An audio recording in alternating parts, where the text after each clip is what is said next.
तबारकल्लज़ी बियदिहिल मुल्क व हुवा अला कुल्लि शैइन क़दीर अल्लज़ी खलक़ल मौत वल हयात लियब्लुवकुम अय्युकुम अहसनु अमला व हुवल अज़ीज़ुल गफ़ूर।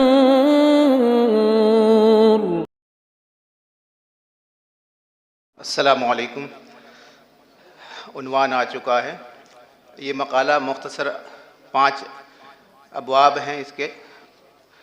तमहीद, दूसरा बाब अल्लामा अनवर शाह कश्मीरी की कीमिया नज़र नौखेज़ मनाज़िर हसन गिलानी पर। तीसरा, मनाज़िर हसन गिलानी अल्लामा गिलानी के मनाज़िर हसन गिलानी से अल्लामा गिलानी बनने के पसे पर्दा कश्मीरी इनायात। चौथा बाब, गिलानी का अपने अल्लामा पन को पाँव तले दाब कर अपने दोनों उस्तादज़ादों के साथ अदब व एहतराम और मोहब्बत व शफ़क़त का बेमिसाल रवैया। और 5वें में क्या मराजे रहे इसको मैंने ज़िक्र किया है।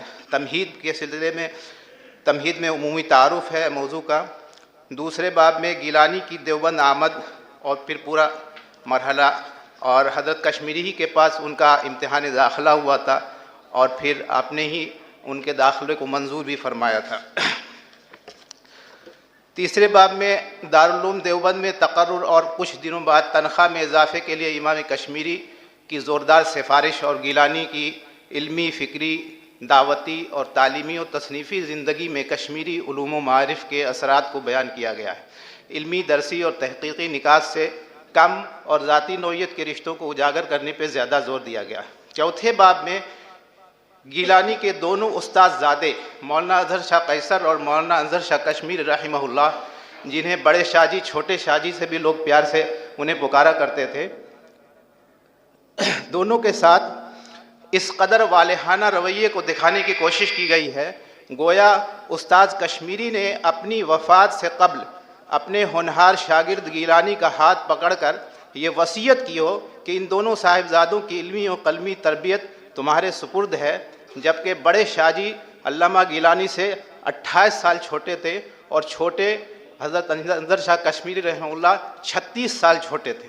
इन दोनों हजरात ने अल्लामा गिलानी की मोहब्बत और राफ़त और अपनी ज़िंदगी में उनकी तरबियत इल्म व कलम का खुले दिलो एतराफ़ किया है और जगह जगह उन्होंने अपने मज़ामीन में इसका ज़िक्र किया है।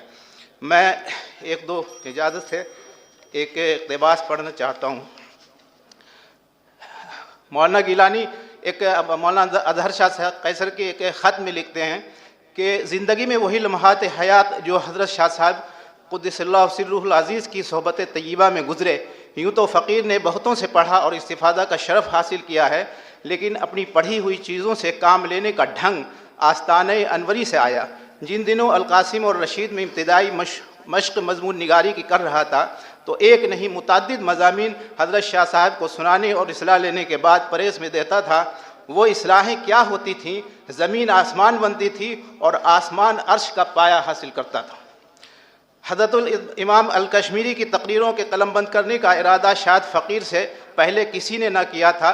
अल इमाम कश्मीरी के सफ़े न्याल में शरीक हो जाने का असर था कि रोज़ाना 3-3, 4-4 वरक़, बल्कि कभी उससे भी ज़्यादा बरजस्ता कलम अरबी में उनकी तकरीरों को लिख लिया करता था। बारकैफ एक दो बात ये है अर्ज़ करनी कि बाद में मुरासल जारी रही दोनों उस्तादज़ादों से, मौलाना अज़हर शाह कैसर और मौलाना अज़हर शाह कश्मीरी से, और दोनों को इस तरीक़े से ऐसी तरबियत दे रहे थे। मैंने शुरू में बयान किया, आप इन तमाम तफासिल को पढ़ सकते हैं लाला गुल में और ये यादगार ज़माना लोग में, तो उससे अंदाज़ा हो जाएगा।